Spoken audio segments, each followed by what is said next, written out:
폭락 같은 소리 하고 있네. 미국은 경제 재개를 했고 트럼프는 입을 대충 다물고 있었고 우리는 드디어 2000을 뚫었습니다.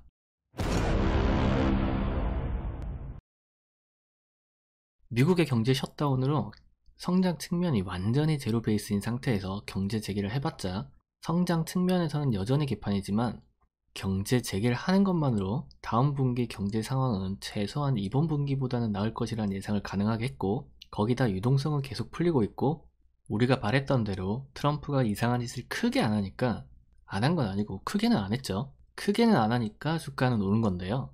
이렇게 드디어 주가 지수는 2000을 넘었으니까 여기서 우리는 지수가 계속 오를 수 있는가에 대해 잠시 생각해 봅시다.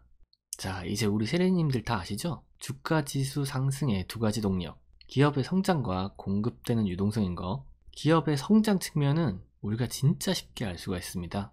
간단하게 전년 동기 대비 더 벌었나 덜 벌었나, 또는 지난 분기보다 더 벌었나 덜 벌었나 만 체크하면 되니까요.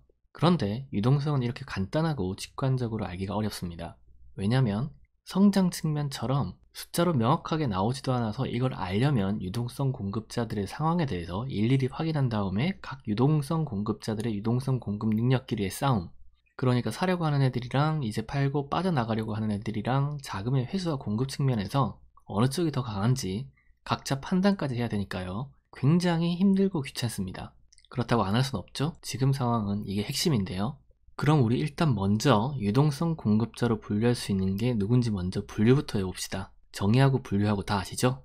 제 채널 특징인 거. 유동성 공급자는 투자자를 말하니까 크게 세 가지. 첫 번째 개인이 있고 외국인이 있고 기관이 있죠. 기타 법인은 여기 세 군데에 포함이 안 되는데 여러분들 개인, 외국인, 기관, 매수 금액, 매도 금액 이거 다 더하면 0이 돼야 되는데 안 돼서 이상하다 생각해 보신 적 있으시죠? 그거 기관에 기타 법인이 포함이 안 돼서 그렇습니다. 개인, 외국인, 기관에 기타 법인까지 합치면 딱 맞을 겁니다. 그런데 왜 네 가지 투자자로 분류를 하지 않고 세 가지로만 하느냐면 기타 법인은 거래 금액이 적어서 그렇습니다. 근데 외국인도 미국계가 있고 유럽계가 있고 홍콩 경유한 미국, 유럽 말고 다른 나라 외국인 자금 등 기타 등등이 있고 기관도 금융투자도 있고 투신도 있고 연기금도 있죠. 자, 이렇게 화면에 보시다시피 대충 분류를 했습니다. 이제 각각의 상황을 보면 여기서 일단 먼저 개미는 여유 자금이 많죠.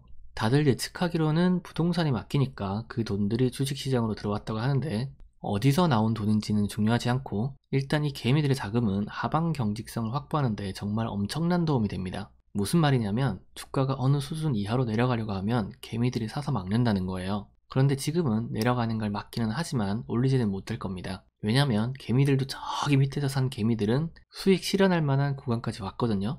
그래서 내려가려고 하면 사겠지만 지금 당장 이 상태에서 올라가는데 쓸 수 있는 돈은 아닐 겁니다. 자, 우리는 외국인을 기다리고 있으니까 기관부터 보면 금융투자, 투신, 돈 없죠? 2008년 금융위기 이후로 금융투자랑 투신은 돈이 썼던 적이 별로 없습니다. 개미들이 자산을 운용해 달라고 주면 그 돈으로 운영을 할 텐데 개미들이 그 돈을 주지 않으니까 지금 펀드로 자금이 들어간다는 소리 못 들었죠?